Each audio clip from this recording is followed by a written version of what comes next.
तो जनाब, कभी सोचा है कि बैंक असल में हैं क्या? सिर्फ पैसे रखने की जगह? नहीं, इससे कहीं बढ़कर। आज हम जरा पर्दे के पीछे झांकेंगे और पाकिस्तान के बड़े बैंकों को समझने की कोशिश करेंगे, लेकिन एक मालिक की नज़र से, सिर्फ एक गाहक की तरह नहीं। अच्छा, ज्यादातर लोग यही समझते हैं कि बैंकिंग का मतलब सीधा सीधा है, पैसे जमा करवाओ और कर्ज ले लो। कितना आसान लगता है ना?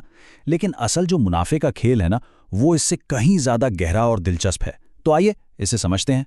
तो बैंक के असल कारोबार को समझने के लिए ना, एक मालिक की तरह सोचना पड़ेगा। ये सिर्फ पैसों का लेन देन नहीं है, बल्कि ये एक सोचा समझा स्ट्रेटेजिक खेल है। और इस खेल का फातेह कौन होता है?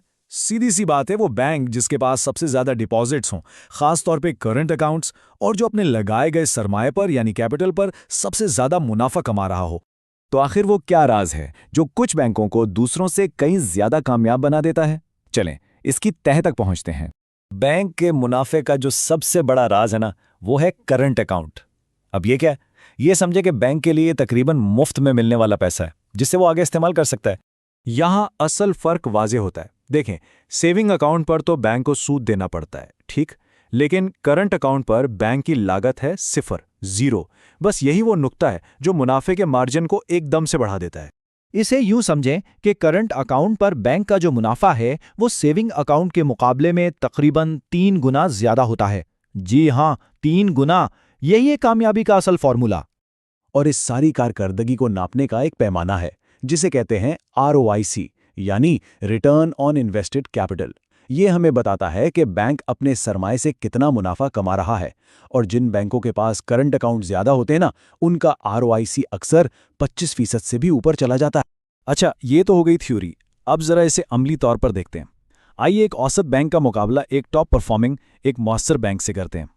अब जरा यहां देखें, दोनों बैंकों के पास डिपॉजिट्स बिल्कुल बराबर हैं, 1000 अरब। लेकिन जो मौसर बैंक है उसके पास करंट अकाउंट्स हैं 50%, जबकि औसत बैंक के पास सिर्फ 25% हैं। और सिर्फ इस एक फर्क की वजह से मौसर बैंक का मुनाफा और ROIC दोनों औसत बैंक के मुकाबले में तकरीबन 3 गुना ज्यादा हैं। ठीक है, तो अब जब हम ये फॉर्मूला समझ गए हैं, तो क्यों ना इसे पाकिस्तान के 4 बड़े बैंकों पर अप्लाई करें। आइए देखते हैं कि 2026 में उनका मुस्तकबिल कैसा नजर आता है। सबसे पहले बात करते हैं हबीब बैंक की, जो डिपॉजिट्स के लिहाज से पाकिस्तान का सबसे बड़ा बैंक है। उनका करंट अकाउंट रेशियो है 40% और ROIC है 18 से 20% के दरमियान। इस बुनियाद पर 2026 में इनकी मुतवक्का फी शेयर वैल्यू लगभग 350 से 375 रुपए बनती है। उसके बाद है UBL। उन्होंने बड़ी तेजी से अपने करंट अकाउंट्स को 50% तक पहुंचाया है, और इसी वजह से इनका ROIC भी 25% तक पहुंच गया है। और इनकी 2026 की मुतवक्के वैल्यू है 450 से 470 रुपए फी शेयर। अच्छा, अब नेशनल बैंक को देखें। इनका करंट अकाउंट रेशियो जरा कम है, 27% पर, लेकिन ये अपने कम ऑपरेटिंग अखराजात की वजह से 18 से 20% का ROIC फिर भी बरकरार रखे हुए हैं। और इनकी 2026 की मुतवक्के वैल्यू 300 से 325 रुपए फी शेयर है। और आखिर में है मीज़ान बैंक। इनके करंट अकाउंट्स तो UBL के बराबर ही हैं, 50%, लेकिन ये 25 से 30% के साथ पाकिस्तान का सबसे ज़्यादा ROIC वाला बैंक है। और यही वजह है कि इनकी 2026 की मुतवक्का वैल्यू भी सबसे ज़्यादा है, 500 से 550 रुपए फी शेयर। आखिर में एक बहुत दिलचस्प सवाल। अक्सर लोग सोचते हैं कि जब शरह सूद कम होती है तो बैंकों के शेयर्स की कीमतें ऊपर क्यों जाती हैं? ये तो उल्टा होना चाहिए, है ना? आइए इस पहेली को सुलझाते हैं। देखें, इसकी 3 बड़ी वजूहात हैं। पहली वजह तो यह है कि डिपॉजिट्स में इजाफा बहरहाल जारी रहता है।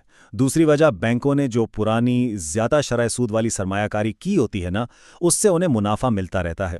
और तीसरी और सबसे अहम वजह, कम शरह सूद की वजह से सेविंग अकाउंट्स इतने पुरकशिश नहीं रहते और लोग स्टॉक्स में पैसा लगाते हैं, जिससे उनकी कीमत खुद ब खुद बढ़ जाती है। तो आखिर में सबसे अहम सवाल यही बचता है कि 2026 तक कौन सा बैंक अपने करंट अकाउंट्स में 10% का इजाफा कर पाएगा? क्योंकि याद रखें, जो भी बैंक इसमें कामयाब हो गया, वही अपने मालिकान के लिए सबसे ज्यादा वैल्यू बनाएगा। यही असल खेल है।